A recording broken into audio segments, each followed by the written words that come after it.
Olá, estamos com mais um encontro com especialistas. Hoje conversando com Maria Emília Rodrigues, educadora, mestre em educação, especialista em gerontologia, uma pessoa que há muito tempo trabalha nessa área de educação e com viés voltado para o envelhecimento. Emília, bem-vinda aqui ao nosso encontro. Que alegria poder aqui compartilhar desse momento com você, de uma área que tão rica e que você tem um domínio fantástico. Ô, Graça, boa tarde. Tudo bem com você? Repare só, eu comecei a minha vida de professora, porque eu sou professora, educadora, eu comecei minha vida com crianças pequenas. E de crianças pequenas, desse salto para trabalhar com pessoas mais velhas, com pessoas idosas. Então, trabalhar a educação para o envelhecimento. E Então, isso, para mim é um prazer muito grande estar aqui com você e colocar um pouquinho da minha experiência. pois é, nós estamos fazendo uma série chamada Conversa com Especialistas, Emília, e nós queremos mostrar para todos a importância das áreas de conhecimento voltado para o envelhecimento. E no caso da sua área da educação, eu vou fazer uma colocação para você e queria que você ficasse à vontade e pudesse desenvolver partindo do seguinte, assim, qual a importância da educação no processo da longevidade saudável? Ok. Educação é uma área que é importante para toda a vida. Não é somente, ou a gente não pode restringir a questão da longevidade e do envelhecimento. É para tudo na vida a gente precisa de educação, né? Então, para a longevidade, uma longevidade saudável, a gente pensa que com a educação de um povo, de uma população, de uma sociedade, ela vai ter mais consciência da realidade que ela está vivendo, que é o nosso grande problema, ou talvez uma grande questão para a gente poder desenvolver melhor aqui no nosso país. Por exemplo, neste momento que a gente está vivendo, quase 8 meses de uma pandemia decretada em março, com uma questão aí bem forte sobre os grupos de risco, especialmente o grupo de risco de pessoas mais velhas, de pessoas idosas, né? Se a gente tivesse num país com um nível de educação mais intenso, possivelmente as respostas poderiam ser diferenciadas, as respostas da sociedade, da população, poderiam ser diferenciadas em relação a atender orientações. E a gente está percebendo que a nossa população tem uma dificuldade em atender essas orientações. Então, voltando. A educação para o envelhecimento, especialmente para um envelhecimento saudável, que é o que nós desejamos, nós especialistas em gerontologia, a gente quer que a população envelheça, a gente conhece todo esse processo de envelhecimento da população, mas a gente quer aquilo que sempre se fala, a gente não quer dias à vida, mas vida, né, plena nesses dias que se acrescentam à nossa vida. A gente sabe que a população brasileira tem aumentado muito a expectativa de vida. Antes, nós tínhamos uma expectativa bem mais baixa. Hoje em dia, a gente tem uma expectativa alta. E, para isso, é importante que todos, não é governo separadamente, não são pessoas idosas separadamente, não é quem rege, quem ordena, quem organiza as questões de educação, não. Tem que ser a população como um todo se voltar para perceber, se conscientizar dessa importância de se educar. E a gente fala em educação de uma forma muito ampla. Não é educação exclusivamente formal na escola. A gente precisa ter uma educação formal, sim, de qualidade, sim, voltada para todas as etapas de vida, sim, mas a gente também precisa se voltar para uma educação informal em vários espaços, para que a gente possa realmente ter uma longevidade saudável, uma população educada. É educação para a sociedade, né? Como um todo. É muito interessante você falar dessas duas formas da educação, né? A educação para todos, essa para a sociedade, e a educação formal mesmo, do ensino, como você bem coloca, para todas as etapas da vida, inclusive no envelhecer, né? Hoje a gente tem visto a Perfeito. inclusão no ensino formal de pessoas idosas. A gente tem pessoas que estão se formando aos 80, 70 e tantos anos, que está buscando uma nova condição de aprendizado e que é extremamente válido e é pertinente às pessoas também maduras. Exato. Repare só, a questão da educação, né, ela não afeta somente a população idosa. A educação afeta toda a população de um país. Uma outra coisa que eu acho interessante também passar é que a educação para um envelhecimento saudável, ela precisa passar ou trilhar alguns caminhos, entre os quais é preciso que a população tenha conhecimento de que pode haver alguma perda biológica através desse próprio envelhecimento da população. Mas isso não pode ser uma marca para preconceito ou para desfazer da capacidade funcional daquelas pessoas que estão mais velhas. Uma outra coisa, para a população em geral, é necessário que a própria população tome consciência dessa nova realidade do nosso país. Porque o que a gente observa, Graça? As pessoas sempre diziam que o Brasil era um país jovem. O Brasil era um país jovem. Eu escutei isso muito, Eu né? também. Um país jovem, um país jovem, um país jovem. E agora, né? A gente escuta o quê? E observa o quê? Que nosso país envelheceu muito rapidamente. E o que é mais perigoso, envelheceu com uma condição social não favorável. Isso, para mim, é um perigo. Por quê? Porque a população idosa, ela está aí e ela não tem o apoio social necessário, nem do governo, nem das famílias e, às vezes, nem dela própria, porque ela não toma consciência e não aceita o seu próprio envelhecer. Então, isso daí são questões que eu estou pontuando para que as pessoas que escutem, elas reflitam um pouco sobre isso. O quanto é importante a gente aceitar esse processo de envelhecimento. Isso é um privilégio. Eu Vai tenho muito, privilégio. porque as Diga. pessoas encaram esse processo como algo apenas de perda, né? Uma visão negativa do envelhecer. E é essa Isso, concepção que a gente tem que mudar. Eu acho que é esse o nosso papel, né? Enquanto gerontólogos, você enquanto educadora, tão atuante também na área, de levar essas mensagens, essas reflexões, para que as pessoas possam enxergar de uma outra maneira e proporcionar esse, né, envelhecimento, essa longevidade saudável que é possível, né? É isso que é nós possível. precisamos. Até no nosso país, ela é possível. Ela só depende um pouco da gente.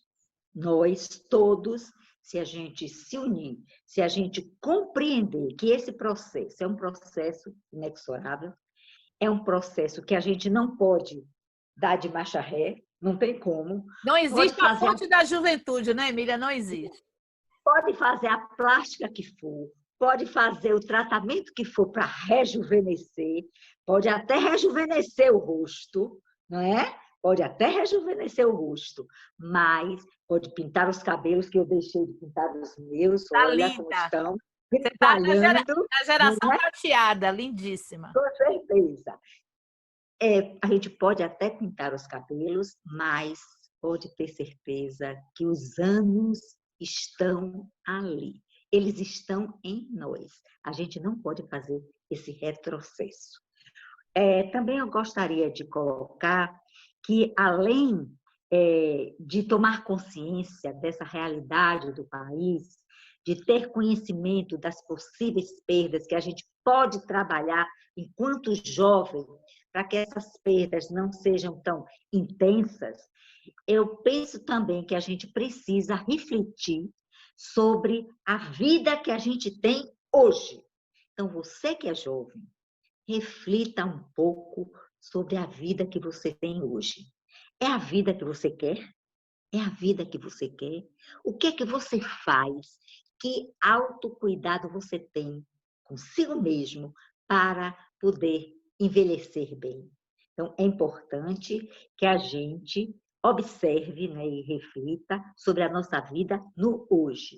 Outra coisa importante, inclusive tem já pesquisas em andamento, pesquisas já divulgadas, que tratam sobre propósitos de vida, objetivos na caminhada. Que objetivos a gente tem ao viver? A gente precisa ter consciência desses objetivos e a gente precisa também buscá-los, tentar alcançar. Isso é fundamental para essa longevidade que a gente está ganhando, que é um ganho da humanidade, é um ganho a longevidade, esse processo de envelhecimento, eles são ganhos da humanidade. Uma outra coisa que a gente também precisa é continuar criando. Você é uma pessoa extremamente criativa, né, Graça? Movimenta bastante, utiliza muito a sua criatividade e a gente percebe que criar, produzir, viver de forma ativa, fazendo aquilo que a gente gosta, tudo isso só nos dá o quê? Boas possibilidades na vida. Você queria falar? Eu acredito que você falou em propósito de vida, eu acho que tem sido uma das coisas mais importantes hoje estudada e falada, porque seria o grande motivador para a nossa vida. Porque nós Perfeito. precisamos, porque nós falamos em ter um objetivo, mas o propósito vai além do objetivo, né? É algo muito Perfeito. maior que vem pela vontade Perfeito. de viver e com algo a fazer. E esse algo é Isso. muito relativo, vai desde uma pequena coisa do nosso cotidiano a grandes projetos que podem ser executados ainda, independente da idade. Então, o propósito de Perfeito. vida é algo que cada um de nós tem que descobrir em si qual é ele. Perfeito. Uma outra coisa também é exercitar a memória e o pensamento. Como é que a gente exercita a memória e o pensamento? Através do uso da criatividade, através da realização de atividades que a gente gosta de fazer, que a gente sente prazer, que nos acrescenta. Então, é importante que a gente perceba que a nossa memória precisa estar sendo ativada com várias coisas. E aqui eu dou uma sugestão. A gente está fazendo, eu, Graça e Carla, estamos fazendo um projeto chamado Projeto Momento Arte. É em uma associação que a gente faz parte, a ANG. Então, o que é que a gente quis com esse trabalho? A gente quis motivar pela arte. A arte aparece como uma minimizadora de efeitos negativos do envelhecimento. E a arte, ela vem como um instrumento para a gente poder vivenciar a velhice de maneira mais leve e positiva. Então, uma grande dica é que as pessoas que já chegaram à idade de 60 ou mais, busquem a arte. O que é fazer arte? Fazer um monte de coisas. E se vocês fazem essas escolhas, com certeza vocês estão minimizando perdas que possivelmente até já tenham com esse processo de envelhecimento. Perfeito. Quanto à arte é importante também, inclusive a arte será um dos temas de entrevista aqui com especialistas, né? Que merece todo Que um destaque maravilha! também. Então, e quando Perfeito. você fala desse projeto, Emília, é o projeto literário, que com o intuito de proporcionar às pessoas que o assistem, trazer um pouco dessa leveza da alma diante de tudo que a gente vem passando, mas é um processo também de educação pessoal, né? Então, através do seu incentivo também, dessa parceria que fizemos, eu, você e Carla, para mim está sendo também uma parte bastante educativa, né? De entender um pouco mais a arte, de pesquisar um pouco, principalmente nessa área da literatura. E a gente percebe que sempre é tempo para nós acrescentarmos algo em nossa vida. Com certeza. E aqui eu quero falar um pouquinho sobre a educação para o envelhecimento. A educação para o envelhecimento, ela tem buscado ajudar as pessoas a aceitarem a sua condição, né? No decurso da vida.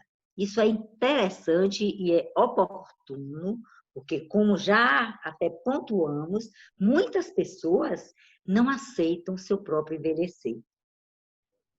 É importante que a gente, os mais jovens, aprendam que a gente vai envelhecer, o que é esse processo. As pessoas adultas observem o que já aconteceu no passado, o que está acontecendo no hoje e as possibilidades do que vai acontecer no amanhã, não é? E as pessoas mais velhas que lembrem também o que aconteceu na sua infância, o que aconteceu na sua juventude, na sua fase adulta e o que é que está vivendo agora. E o que é que a gente pode resgatar desses tempos vividos, né? Então, a educação para o envelhecimento, ela tem como, no meu entender, ela tem como base para todas as pessoas aceitarem a sua condição de serem velhos e velhas. E a gente não ter medo, nem preconceito de utilizar a palavra velhos e velhas, porque se a gente for ao dicionário, a gente vai encontrar um conceito que difere desse conceito gerontológico. Velho, no dicionário, é aquilo que pode ser descartado, já foi muito usado e por isso pode ser descartado. O que a gente observou? Que esse conceito dicionarizado, ele veio também para a sociedade. A sociedade coloca as pessoas mais velhas como seres descartáveis. E isso, infelizmente, é um grande preconceito, né? Nós não podemos considerar o conceito de velho dentro de uma conceituação dicionarizada, mas refazer velho voltado para a velhice, que é uma fase de vida. A gente não sabe quem foi que fez esses cortes. Mário Quintana tem um poema muito lindo que fala sobre esses cortes, que a gente não sabe quem foi que fez esses cortes na vida, né? De infância, adolescência, juventude, né? Adultez e velhice, né? Não se sabe, mas foi feito. Então, isso daí é uma questão social. E a significação da palavra velho, velha, está no imaginário. E é por isso que a gente precisa trabalhar educação para o envelhecimento, para a gente poder transformar esse imaginário. O que não tem sido fácil, né, Emília? Porque isso está tão enraizado, né, na concepção. Está muito enraizado. Inclusive, quando nós nos referimos a isso, né, em alguma fala, numa palestra, ou como está fazendo aqui, muita gente critica e rebate na mesma hora, mas eu não sou velho. né? Porque vem Isso, carregado desse isso. estereótipo. E quando eu, né, dou algumas Tem aulas, um ditado, velho é o mundo. pois Eu é, escuto vê logo. demais quando eu falo, aí eu escuto quando faço palestras, né? Esse ano a gente não pôde fazer nada, fez tudo por aqui, mas até o ano passado fazia muita palestra em vários espaços, em escolas, em universidades, em sindicatos, em muitos lugares. E aí, quando eu falava a palavra velho, eu sentia aquele clima tenso. E quando eu começava a tratar sobre isso que acabei de falar aqui, muitas pessoas diziam, velho é o mundo. Eu escutava de lá, sabe? E aí eu pegava. O É isso mundo, mesmo. o mundo é velho.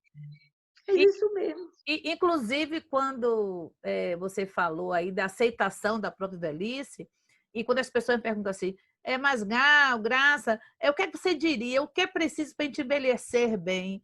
Aí a primeira coisa que eu digo a primeira coisa, aceitar que está envelhecendo.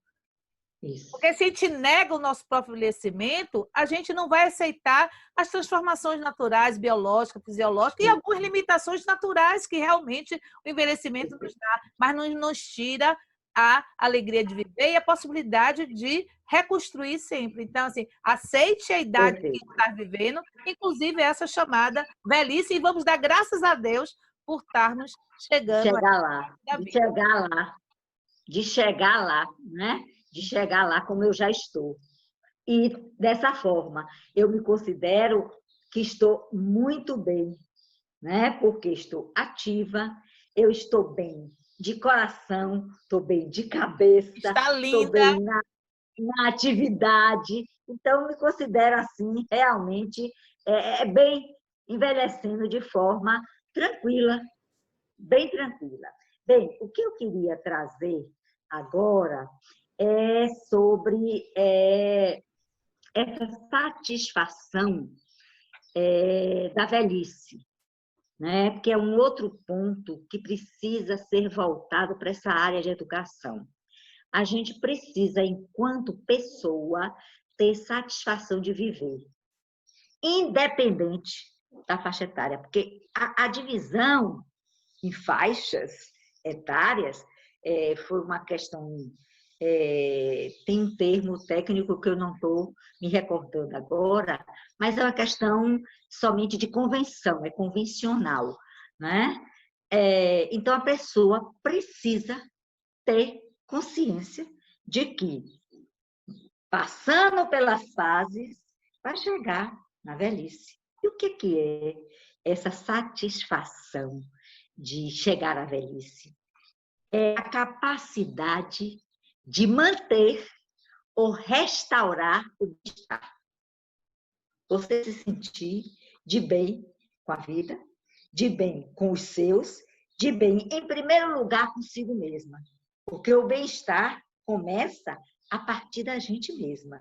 Então, esse bem-estar, chamado bem-estar subjetivo, ele é importantíssimo, porque se você consegue manter um bem-estar subjetivo, numa época de vida em que você está mais exposto a algumas questões de ordem biológica, psicológica ou social, que a gente sabe que pode ocorrer, aliás, a gente vê ocorrer em muitos e muitos casos. Então, se a gente se mantém bem, a gente consegue ter uma vida melhor. A gente consegue aquela coisa tão bacana que muita gente fala que é a felicidade. A felicidade não é uma coisa, uma linha reta. A felicidade ela é feita de muitos momentos.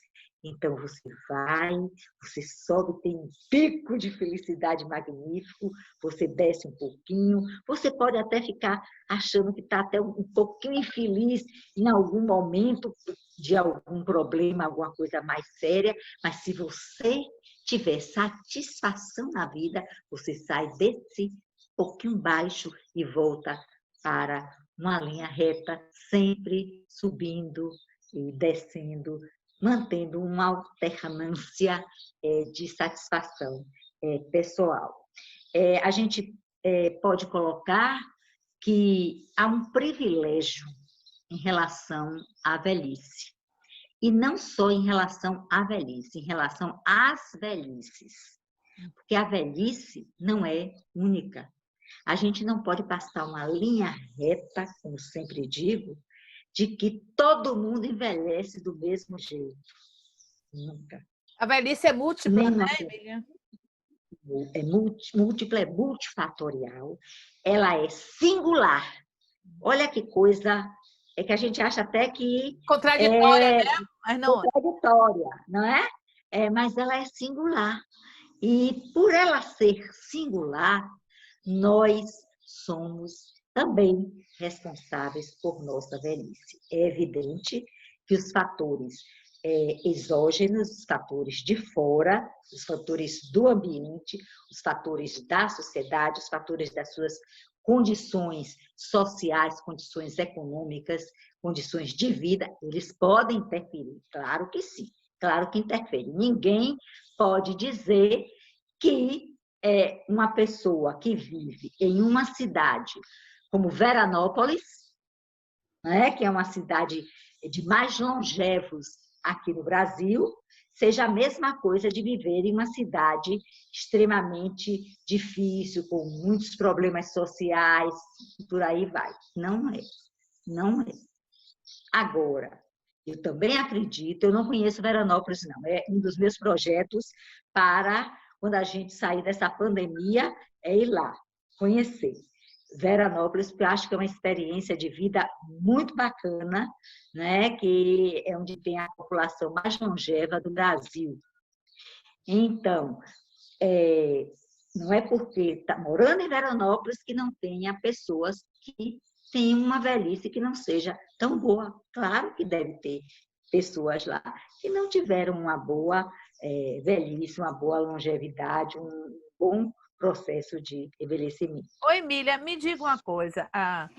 Nós já estamos aqui conversando, daqui a pouco acaba nosso tempo, né? Está aqui tanta coisa para conversar Para ainda. falar.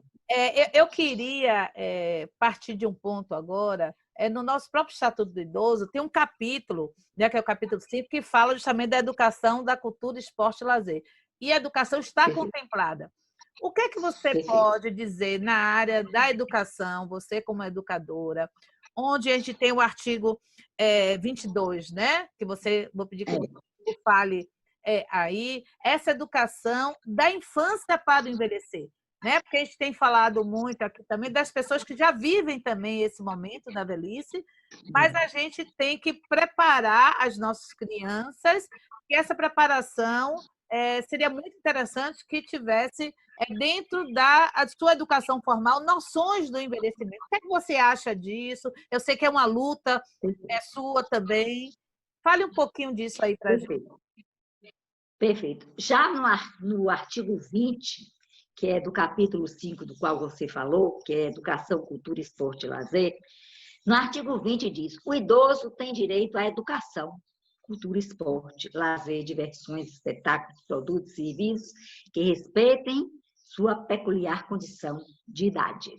Então, direito, educação é direito para o idoso. No artigo 22, que você fez menção, diz assim: nos currículos mínimos, aqui, nos currículos mínimos dos diversos níveis de ensino formal, serão inseridos conteúdos voltados ao processo de envelhecimento, ao respeito e à valorização do idoso, de forma a eliminar o preconceito e a produzir conhecimentos sobre a matéria. Bem, esse artigo 22 é um dos artigos do Estatuto do Idoso, que ontem completou 17 anos, que ainda não está contemplado no Brasil. É uma luta grande. Infelizmente, o que a gente observa é que nós ainda, na área da educação, não temos profissionais capazes e voltados para esse clima. Eu digo isso de cátedra, né?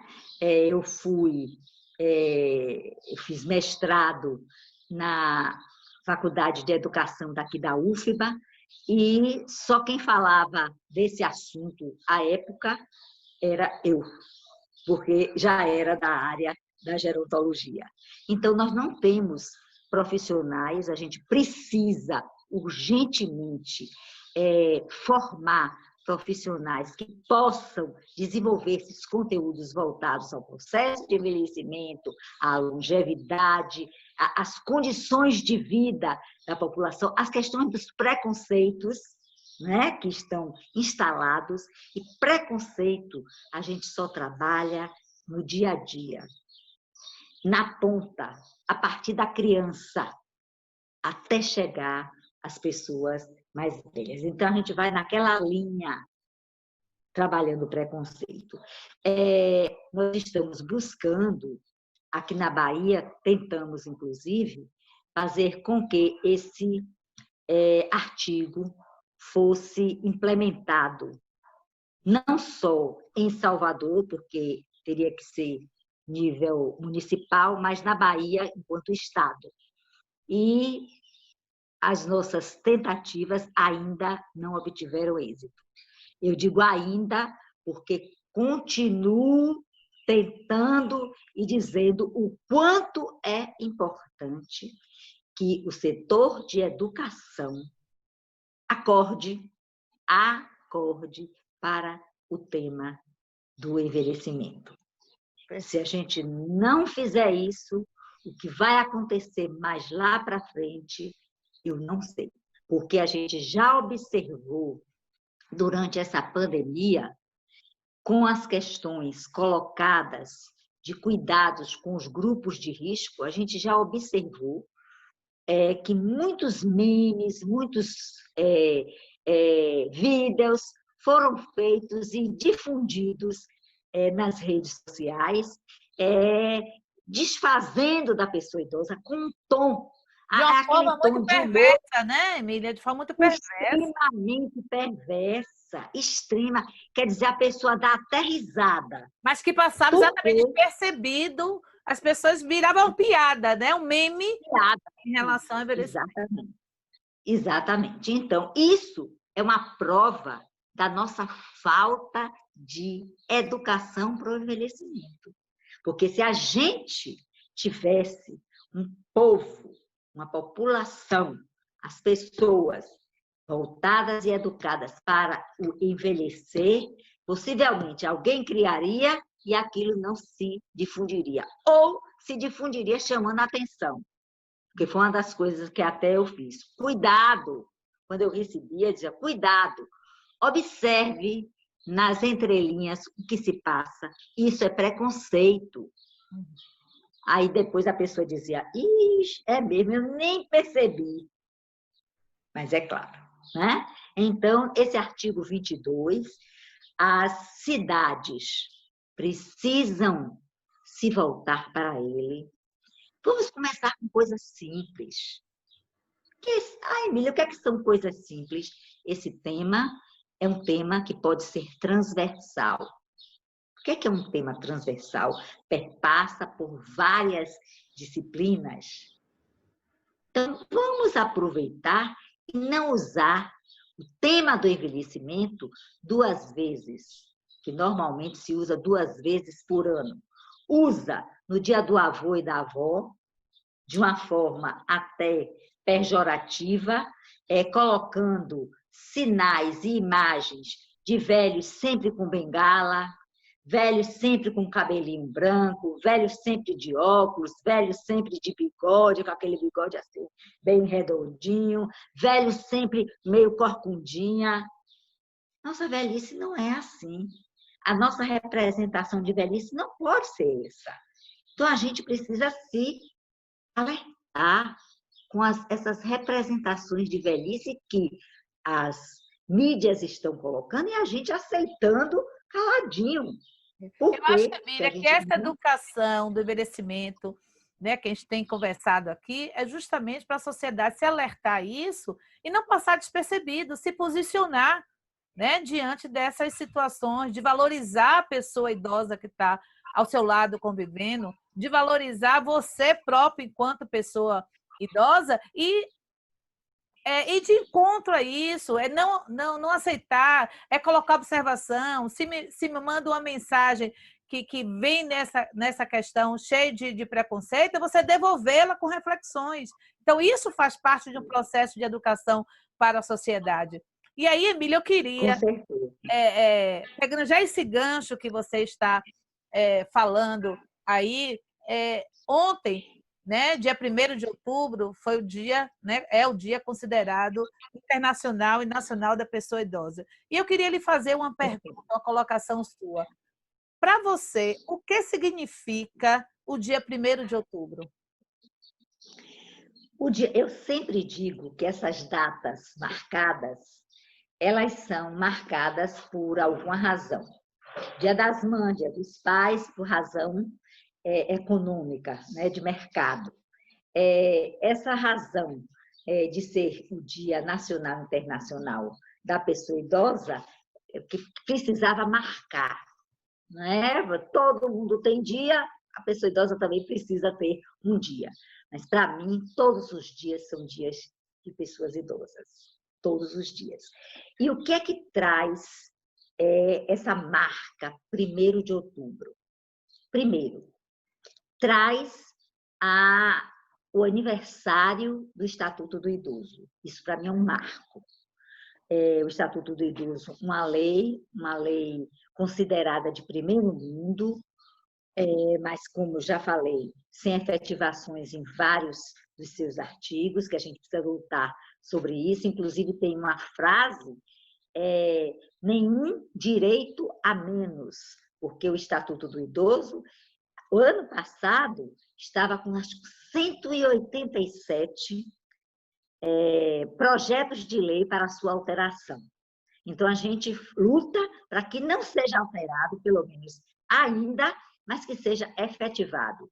E, na sua efetivação, a gente vai fazendo os adensamentos necessários. Então, dia 1º de outubro, Dia Nacional e Internacional do Idoso, que para mim, é um marco. É um marco de luta, é um marco de homenagem. Comemoração, eu vejo muito pouca, principalmente do que a gente passou aqui nesse ano de 2020, com todos os velhos e velhas. Muitos estão aí sofrendo com problemas psicológicos, com problemas de depressão. Por quê? Porque foram enchidos de situações que talvez não precisasse ser dessa forma, não é? Então, para mim, é uma homenagem, é uma justa homenagem. Penso que a sociedade precisaria aplaudir muito mais esse dia. Penso que as famílias precisariam fazer um toque totalmente diferenciado e festejar, homenageando todas as suas pessoas com mais de 60, penso que o próprio governo, a própria sociedade poderia marcar esse dia de uma forma mais intensa. Eu me recordo, Graça, que você também viveu conosco, nós fizemos, acho que uns 3 anos atrás, 3, 4 anos atrás, nós fizemos uma atividade no dia 1º no Shopping Barra. Uhum.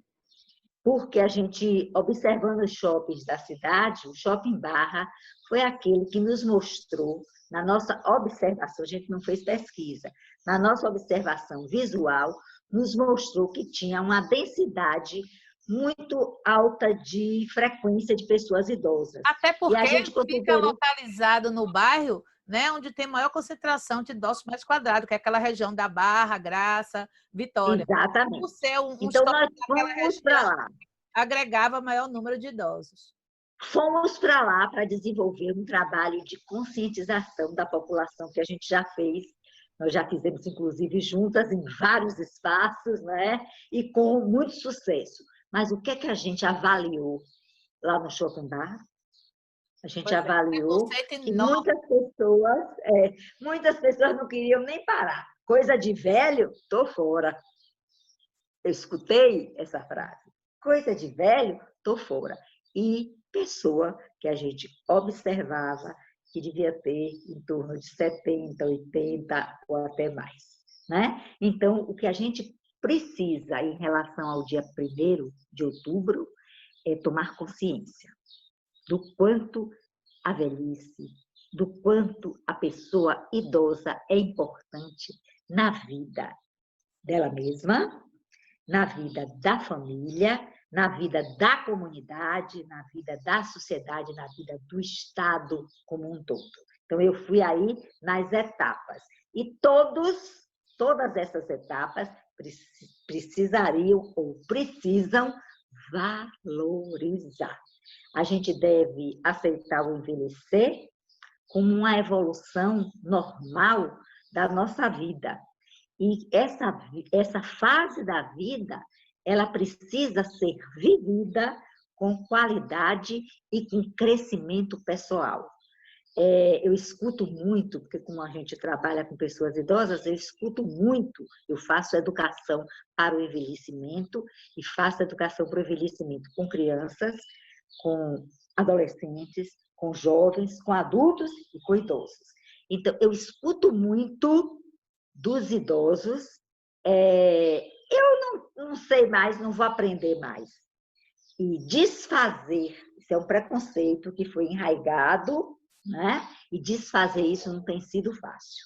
Pelo Mas a gente contrário, ainda é muito reforçado essa questão não do... tem sido fácil, viu? Não tem sido fácil. Mas a gente, aos poucos, a gente vai. Aquela história de água mole em pedra dura, tanto bate até que fura, Pois a é. gente vai curar esse preconceito, se Deus quiser. Pois é, Emília. Assim, que delícia, né? Podia traduzir assim essa conversa com você na área da educação, onde nos vem só reforçar essa ideia que a educação realmente é a base da sociedade, através da educação que a gente evolui enquanto povo, enquanto cidadãos, e a gente precisa investir na educação do envelhecimento, como você bem falou aqui no início, a gente sabe que a sociedade não é mais uma sociedade de jovens, é uma sociedade em vias de envelhecimento, né? Daqui a mais 30 anos. 2050, deixa eu olhar aqui, deixa eu fazer uma pesca. Em 2050, nós vamos ter 13 milhões de muitos idosos. Muito idoso significa aquela prioridade que foi dada, 80 anos ou mais. Né? Inclusive, Emília, aqui em Salvador, em 2050, 1/3 da população vai ter 60 anos ou mais. Então, urge, né, a gente investir na educação e envelhecimento, urge a gente trabalhar pela luta da efetivação das políticas públicas, pela efetivação daqui do Estatuto do Idoso, e aqui eu queria deixar uma mensagem para quem está nos ouvindo também. Quem não conhece ainda, vá buscar. É muito fácil hoje em dia, se você não tem ele assim, ó, físico, você pode ir lá no Google, busca Estatuto do Idoso, que você tem acesso a essas informações, conheça quais são os direitos, os deveres da pessoa idosa, porque se você ainda não é idoso, você com certeza convive com pessoas idosas à sua volta e você também um dia vai ser idoso. Então, a gente precisa conhecer para poder lutar, para poder ir em busca da efetivação disso. Então, Emília, eu queria assim, muito agradecer por essa contribuição. Essa é uma série de entrevistas nas mais diversas áreas de atuação em relação ao envelhecimento, em relação à longevidade saudável. E eu já tinha certeza, já convivo, mas só fez reforçar o quanto a educação é importante, quanto o seu papel enquanto educadora, gerontóloga, tem ajudado a nossa sociedade nessas reflexões e nessa luta. Eu sei que você tem uma luta constante em relação a isso. Então, assim, gratidão, né? Foi muito bom e vamos continuar juntas aqui na luta. Somos parceiras de trabalho, estamos juntas na NG, né? Que é a Associação Nacional de Gerontologia, Seção Bahia, do qual, né, tenho a honra de compartilhar a diretoria técnico-científica com você. Então, muito obrigada, gratidão e em breve a gente vai estar aí com novos convidados, com novas áreas de conhecimento. Obrigada, Graça, pela oportunidade. Falar sobre isso que eu falei, para mim, só me traz alegria, só me traz contentamento e só me traz uma outra coisa que eu considero importante. A gente está aqui no mundo para isso, para viver bem e para fazer o bem para os outros. Eu tenho consciência de que tudo que a gente conversou aqui, que a gente falou, só traz o bem para o outro. Muito obrigada. Obrigada a você. Meu beijo virtual, meu abraço virtual. Beijo grande.